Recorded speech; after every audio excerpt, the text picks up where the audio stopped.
Hello friends, welcome back to our channel Sonia's kitchen. എല്ലാവരും സുഖമായിട്ടിരിക്കുന്നെന്ന് കരുതുന്നു.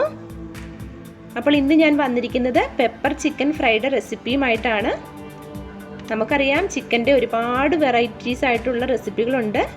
അപ്പോൾ ഈ ചിക്കൻ ഫ്രൈ ഉണ്ടാക്കാനായിട്ട് ഞാനിവിടെ 1 കിലോ ചിക്കനാണ് റെഡിയാക്കി വെച്ചിരിക്കുന്നത്. അപ്പോൾ ആദ്യമേ ഈ ചിക്കൻ ഒന്ന് മാരിനേറ്റ് ചെയ്തെടുത്ത് വെക്കുകയാണ് ചെയ്യേണ്ടത്. അപ്പോൾ നമ്മളിത് മാരിനേറ്റ് ചെയ്ത് കഴിയുമ്പോൾ എന്ന് വെച്ചാൽ 1 മണിക്കൂർ നേരം ആ മസാലയ്ക്ക് ഒന്ന് പിടിക്കാനായിട്ട് ഫ്രിഡ്ജിലേക്ക് വെക്കണം. അപ്പോൾ ഇവിടെ മാരിനേറ്റ് ചെയ്യാനായിട്ട് ഞാനിവിടെ 1 ടേബിൾ സ്പൂൺ തൈര്, അത് അധികം പുളിയില്ലാത്ത തൈര് എടുക്കുകയാണെങ്കിൽ അതാണ് നല്ലത്.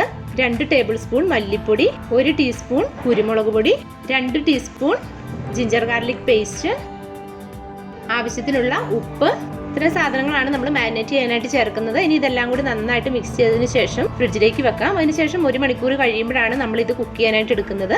ഈ മാരിനേറ്റ് ചെയ്ത് വെച്ച ചിക്കനെ ഇനി 1 മണിക്കൂർ നേരത്തേക്ക് ഫ്രിഡ്ജിലേക്ക് വെക്കാം.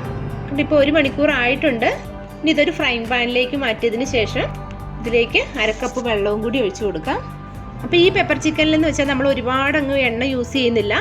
കാരണം നമ്മൾ ചിക്കൻ വേവിച്ചെടുക്കുന്നത് വെള്ളം ഒഴിച്ചാണ്. അപ്പോൾ അതുകൊണ്ട് തന്നെ നമുക്ക് വളരെ കുറച്ച് എണ്ണയുടെ ആവശ്യമേ വരുന്നുള്ളൂ. സാധാരണ നമുക്കറിയാം ഒരു ചിക്കൻ ഡീപ് ഫ്രൈ ചെയ്തെടുക്കുമ്പോഴത്തേക്ക് നന്നായിട്ട് ഓയിൽ വേണം, അല്ലെങ്കിൽ വെളിച്ചെണ്ണയിലാണെങ്കിലും നന്നായിട്ട് എണ്ണ ഒഴിച്ചാണ് നമ്മളത് ഡീപ് ഫ്രൈ ചെയ്തെടുക്കുന്നത്. അപ്പം നമ്മൾ ഇതുപോലെ ചെയ്തെടുക്കുമ്പോൾ എന്ന് വെച്ചാൽ നമുക്ക് ഒരുപാട് ഹെൽത്ത് ഇഷ്യൂസ് വരുന്നില്ല. നമ്മൾ ഒരുപാട് ഡീപ് ഫ്രൈ ചെയ്ത് ഒരുപാട് എണ്ണ ഉപയോഗിക്കാത്തതുകൊണ്ട് തന്നെ.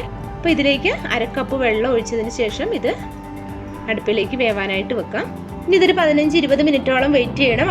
ഈ ചിക്കൻ്റെ വെള്ളമൊക്കെ നന്നായിട്ട് വറ്റി വരണം. ആ സമയത്ത് തന്നെ ചിക്കനും നന്നായിട്ട് വെന്ത് വരും അത്രയും സമയം കൊണ്ട്. അപ്പോൾ അതുവരെ ഇനി നമുക്ക് വെയിറ്റ് ചെയ്യാം. കണ്ട ഇപ്പം നമ്മുടെ ചിക്കനിലെ വെള്ളമൊക്കെ വറ്റി അത് നന്നായിട്ട് വെന്ത് വന്നിട്ടുണ്ട്. ഇനി ഇത് നമ്മൾ ചെറുതായിട്ടൊന്ന് ഫ്രൈ ചെയ്തെടുക്കുകയാണ് ചെയ്യുന്നത്. അപ്പോൾ അതിനായിട്ട് ഞാനിവിടെ വേറൊരു ചീനച്ചട്ടിയിലേക്ക് 2 ടേബിൾ സ്പൂൺ അളവിലുള്ള എണ്ണ ഒഴിച്ച് കൊടുത്തിട്ടുണ്ട്. അപ്പോൾ ലോ ഫ്ലെയിമിൽ ഇട്ടിട്ട് വേണം ഈ എണ്ണ ഒന്ന് ചൂടാക്കി എടുക്കാനായിട്ട്. അപ്പോൾ ഈ ചൂടായ എണ്ണയിലേക്ക് ഇപ്പോൾ കുരുമുളക് പൊടിയാണ് ചേർത്ത് കൊടുക്കുന്നത്. ഞാനിപ്പോൾ ഇവിടെ ഒരു 1.5 ടേബിൾ സ്പൂൺ അളവിലേ ഞാൻ ഉപയോഗിച്ചിട്ടുള്ളൂ. നമുക്ക് സാധാരണ എന്ന് വെച്ചാൽ 2-2.5 സ്പൂൺ വരെ ഉപയോഗിക്കാം. അത് കുറച്ച് തരിയോട് കൂടിയുള്ള കുരുമുളക് പൊടി ഉണ്ടെന്നുണ്ടെങ്കിൽ അതാണ് നല്ലത്. ഒരുപാട് എരിവ് വേണ്ടെന്നോർത്താണ് ഞാൻ കുറച്ച് ഒരു 1.5 സ്പൂണാക്കി എടുത്തിരിക്കുന്നത്. ഇനി ഇതിലേക്ക് 2 ടീസ്പൂൺ സോയാ സോസും 1 ടീസ്പൂൺ ടൊമാറ്റോ സോസ് കൂടി ചേർത്ത് കൊടുക്കാം. ഇത് നന്നായിട്ടൊന്ന് തിളച്ച് വരുമ്പോഴേക്ക് നമ്മൾ വേവിച്ച് വെച്ചിരിക്കുന്ന ചിക്കൻ ഇതിലേക്ക് ഇട്ടതിന് ശേഷം നന്നായിട്ടൊന്ന് മുരിച്ചെടുക്കണം. ഇതൊരു 5 മിനിറ്റോളം നമുക്കിതുപോലെ ഒരു മീഡിയം ഫ്ലെയിമിലേക്ക് ഒന്ന് വെച്ച് കൊടുക്കാം. അപ്പോഴത്തേക്ക് ആ ചിക്കനൊക്കെ നന്നായിട്ടൊന്ന് ഫ്രൈ ആയി വരും. ഇപ്പോൾ ഒരു 5 മിനിറ്റോളം ആയിട്ടുണ്ട്. ചിക്കനൊക്കെ നന്നായിട്ടൊന്ന് ഫ്രൈ ആയി വന്നിട്ടുണ്ട്. ഇനി ഇത് ഫ്ലെയിം ഓഫ് ചെയ്തതിന് ശേഷം സെർവിങ് പ്ലേറ്റിലേക്ക് മാറ്റാം. അപ്പോൾ വളരെ ടേസ്റ്റി ആയിട്ടുള്ള ഒരു ചിക്കനാണിത്. അതുപോലെ തന്നെ വളരെ ഈസി ആയിട്ട് cook ചെയ്തെടുക്കാവുന്നതുമാണ്.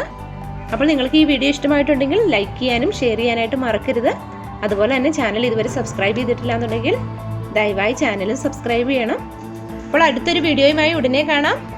Thank you for watching.